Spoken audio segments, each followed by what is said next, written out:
And we're back with Linda in her garage because it's still raining out.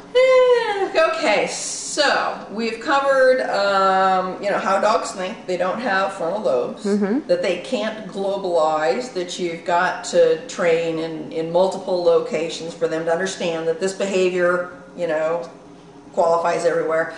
There's also what I want you to know is called place-dependent learning, which is, we covered that a little bit in the last section, but I'm going to elaborate just a little bit more. Okay. So place-dependent learning is if you just taught your dog to sit in the living room and then you take him someplace else and he doesn't know how to do that.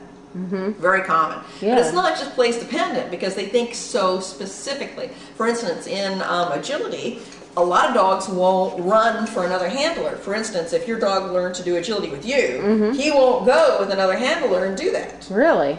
Okay. Yeah. Well, he's confused. Oh, You're not the same person. It's not the same thing. It's not, You don't sound the same. You don't do the same. You don't make the same hand movements. gestures. You're just not, this doesn't happen with you. It happens with mommy. It doesn't happen with you. This is a mommy thing. You know what I mean? Well, that makes sense. So it's not just place dependent. It can be people dependent. It can be like sound dependent. It can be, dependent on a lot of stuff. Okay. And I'll give you an example of this. A while back I had a class and there was a girl and her dog was afraid of cotton balls. Scared to death of cotton balls.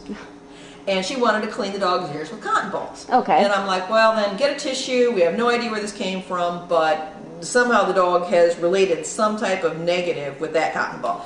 So it took a couple weeks and she finally came back in and said, you know what? You know what I finally remembered? One day I was in the bathroom and I was taking fingernail polish off of my fingernail with a cotton ball. And the dog came in and took a big old whiff of the cotton ball because it was curious. And needless to say, the dog ran off and obviously in pain. So what did that dog think? Cotton ball. Pain. He doesn't think, bathroom. He doesn't think, polish remover. He's not thinking whatever.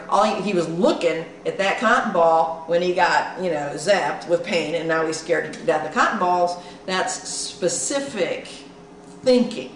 That's amazing how our actions that we don't even think about can affect our pets. Yeah. Yeah, that's amazing if you really sit down and think about it. Oh yeah, and it's really true with phobias. Phobias and fears is very, very often generated by the humans, by the family members. Well, the cotton balls, that's a perfect example. Yeah. And she probably didn't even realize it. Yeah, so there's ways to get over that. There's ways to fix that, and they're pretty simple, but that's another lecture. But what I want you to know is a lot of times dog will, because they think so specifically, that you can teach them something someplace and have them completely not know it someplace else. And same thing, if one person teaches them to sit, maybe he thinks sit only happens with that one person.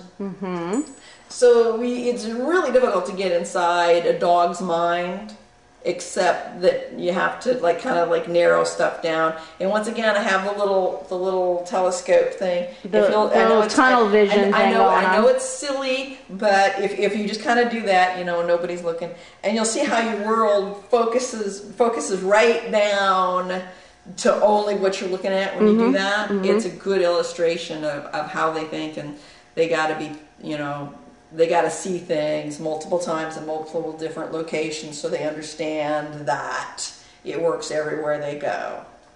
Okay? All right. So that is place-dependent learning. Great. Thanks again, Linda. We'll see you next time. You betcha.